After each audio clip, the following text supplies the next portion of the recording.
Senhor presidente, senhora e senhores senadores, os meus cumprimentos, senhor presidente, pela sua presença na presidência dessa casa e a volta aos trabalhos parlamentares, com as minhas homenagens. Senhor presidente, confesso a vossas excelências que a mim constituiu estupefação quando adentrei nesta alta casa do Congresso Nacional a notícia de que há anos não se apreciavam os vetos presidenciais. Muito mais de 3.000 dormitando neste solo fértil de ideias e ações. Fiz consultas para saber das razões. Nenhuma das explicações as considerei razoáveis. O fato categórico é que forças ocultas, facilmente desnudáveis, explicam o óbvio. Não descontentar, não atormentar o titular do Palácio, cito à esquerda da Praça dos Três Poderes. Fui parlamentar estadual, federal e constituinte de 1988, como Vossa Excelência, ilustre presidente, senador Paulo Paim, por 5 mandatos consecutivos, justamente num período em que as liberdades de opinião e voto eram restritas. Não me recordo, porém, de que todo aquele instrumental antidemocrático impedisse a apreciação dos vetos presidenciais.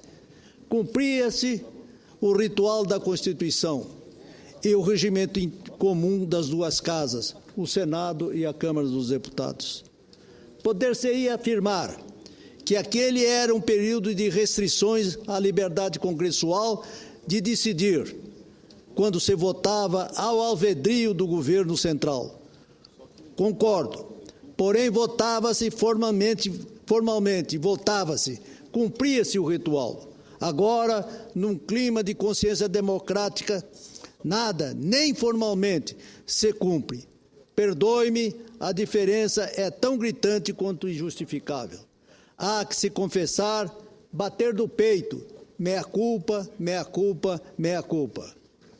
O Congresso Nacional, cuja substância física é nossa presença, senadores e deputados, foi acordado pela imprensa pela voz vinda das ruas. Esta numa explosão vulcânica de protestos despertadores de nosso dever, então em dormência cívica. O Congresso está desperto a cumprir o que está na Carta Magna, da qual, com muita honra, sou um dos seus subscritores. Está na Constituição Federal, artigo 66, parágrafo 1º, aspas, se o presidente da República considerar o projeto, no todo ou em parte, inconstitucional ou contrário ao interesse público, vetá-lo-á totalmente ou parcialmente, no prazo de 15 dias úteis, contados da data do recebimento, e comunicará dentro de 48 horas ao presidente do Senado os motivos do veto, fecha aspas. E acrescenta, o parágrafo 4º do mesmo artigo determina que, aspas, o veto será apreciado em sessão conjunta do prazo de 30 dias a contar do seu recebimento, só podendo ser rejeitado pelo voto da maioria absoluta dos deputados e senadores em escrutínio secreto, fecha aspas. Recentemente, o Congresso Nacional aprovou a mudança do rito de votações dos vetos, instigado pela cifra absurda de mais de 3.000 vetos a serem deliberados ao longo dos anos, em alguns casos, mais de uma década. Medidas, diria, profiláticas, permitiram a redução desse número, mas ainda há mais de 1.400 a serem dedilhados pelo Parlamento. O Constituinte garantiu a soberania do chefe do Executivo, mas não o sobrepôs a 594 representantes do povo e dos Estados. A nossa democracia foi construída sob a égide da, entre aspas, igualdade entre os 3 poderes da República. Mas certamente o Executivo se sobrepõe ao desfazer o trabalho de debate e construção de consenso realizado no Congresso para aprovar as proposições legislativas. Era isso que vinha acontecendo quando vetos importantes dormitavam nas gavetas durante anos. Para mudar esta mecânica, de que não apenas uma canetada do presidente da Presidência da República se jogava no lixo, o resultado vitorioso sobre a deliberação de inúmeras proposições, o Congresso decidiu que, a partir de agora, a pauta ficará trancada para qualquer deliberação, se os vetos não forem votados em 30 dias a partir da publicação e não mais do recebimento. Senhor presidente, senhoras e senhores senadores, já está marcada para 20 de agosto a nossa primeira sessão do Congresso Nacional, com o objetivo de iniciar o processo de apreciação de todos os vetos publicados desde 1º de julho deste ano. Vi como alvissareira a notícia de que o governo federal já se mobiliza para mudar a relação institucional com o Congresso, ampliar o diálogo, principalmente no sentido de negociar os projetos durante as votações e não mais se limitar a vetá-los. Talvez essa mudança de postura já represente as consequências da decisão do Legislativo de realmente apreciar os vetos presidenciais, o que, infelizmente, não ocorria até agora. Falo desse assunto, senhor presidente, e senhores senadores e senhora senadora, porque gostaria de deixar clara a minha indignação com o veto presidencial ao projeto de lei complementar 198/2007, que acabava com a multa adicional de 10% do Fundo de Garantia por Tempo de Serviço FGTS, pago pelas empresas nos casos de demissão sem justa causa. Faço coro às entidades empresariais e até sindicais em seu repúdio e anuncio de antemão o meu voto pela derrubada desse veto quando a sua deliberação aqui no Congresso. Isso porque a realidade econômica atual não comporta mais esse dispositivo, que hoje nada mais é do que uma forma de achacar o empresariado.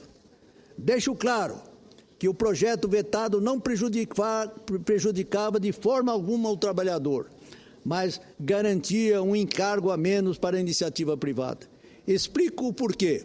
A contribuição de 10% foi incorporada à multa de 40% do FGTS para funcionários demitidos sem justa causa em 2001, devendo ser paga pelo empregador ao governo e não ao empregado. A multa adicional de 10%, senhor presidente, sobre o FGTS servia para zerar o rombo decorrente de decisão judicial, que obrigou o governo a compensar o fundo pelas perdas relativas aos planos verão no governo Sarney e do governo Collor. O passivo do fundo foi estimado à época, ou seja, 2001, em 42 bilhões de reais. Era uma forma de ajudar a corrigir o desequilíbrio existente entre a correção dos saldos das contas individuais do FGTS resultantes daqueles pacotes econômicos. Desde 2010, a receita proveniente desse encargo de 10% tornou-se desnecessária, pois o passivo já havia sido eliminado. Portanto, a multa deveria ter sido extinta uma vez que as contas do FGTS foram reequilibradas. Segundo a Confederação Nacional da Indústria, CNI, a manutenção do percentual a mais continuará a representar um ônus de 270 milhões de reais por mês para as empresas de todos os portes e de todos os setores. Calculo se refere ao valor médio que as empresas gastam com os 10% adicionais do FGTS desde a metade de 2012. A cobrança extra representa cerca de 3 bilhões ao ano. Um levantamento feito pela CNI do balanço do FGTS mostra que, de julho de 2012 a abril de 2013, mais de 2,7 bilhões de reais foram desembolsados de forma indevida pelo setor privado.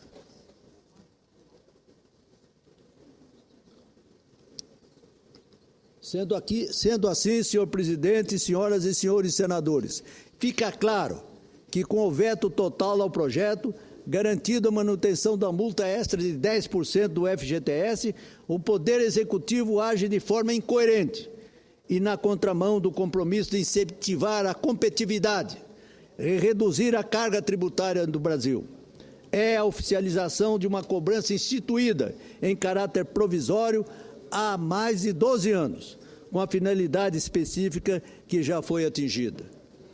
O governo federal está se locupletando indevidamente, tirando o dinheiro das empresas e dos investimentos, no instante de trovoadas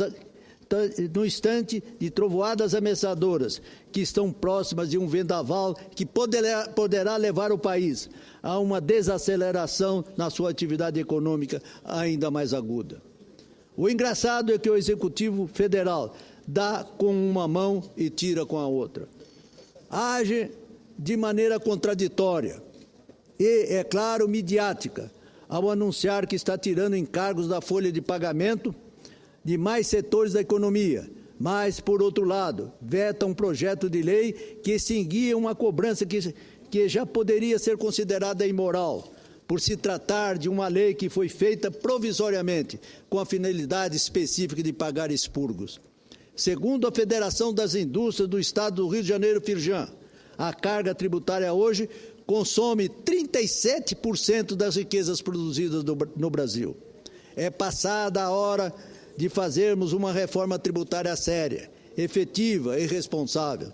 Somos dos países que mais cobram impostos de seus cidadãos.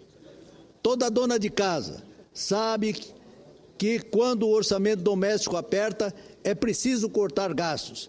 Na administração pública não é diferente. Para se equilibrar as contas é preciso cortar as despesas correntes e não aumentar ainda mais uma carga tributária já extremamente elevada. Nesse caso específico, senhoras e senhores senadores, não faz sentido manter uma cobrança de forma injusta, prejudicando, em última instância, a geração de emprego e renda, novos investimentos e o aumento da própria atividade econômica. Agora, estamos vendo a mobilização do Palácio do Planalto para tentar, entre aspas, salvar o veto. Já se cogita a apresentação de proposta alternativa que manteria a multa de 10%, mas o dinheiro ficaria como poupança para o trabalhador a ser retirado apenas no momento da aposentadoria. Na verdade, o governo não quer abrir mão dos cerca dos 3 bilhões de reais que saem anualmente do FGTS para bancar programas sociais provenientes desta fonte de receita extraordinária, que é esse o encargo de 10%. Como concebido, os recursos do FGTS deveriam ser aplicados apenas no financiamento da construção de imóveis residenciais e em saneamento básico dos conjuntos habitacionais. O emprego desses recursos em outras finalidades não seria correta, na minha opinião. É por isso, senhor senador Assir Jucás, com as minhas homenagens pela sua presença nesse instante. O triste é ver a manutenção da lógica do toma lá, dá cá do parlamento, que confia na manutenção do voto, já que prometeu a liberação de 6 bilhões em emendas parlamentares até o fim do ano, na tentativa de convencer seus aliados congressistas a votar de acordo com os interesses da presidência. Senhores senadores e senhoras senadoras, encerro o meu pronunciamento com a esperança de que iniciemos este segundo semestre com o espírito do diálogo, como pregou o Papa Francisco, do diálogo, e do consenso, em busca do real desenvolvimento da nação e que, ora avante, os primórdios básicos de nossa Constituição, como os do seu artigo 66, sejam rigorosamente cumpridos. É isso que eu espero, senhor presidente, nesta minha manifestação no início da semana, que desejo que seja muito útil aos trabalhos do nosso Senado. Muito obrigado. Muito bem, senador Rubens Figueiredo.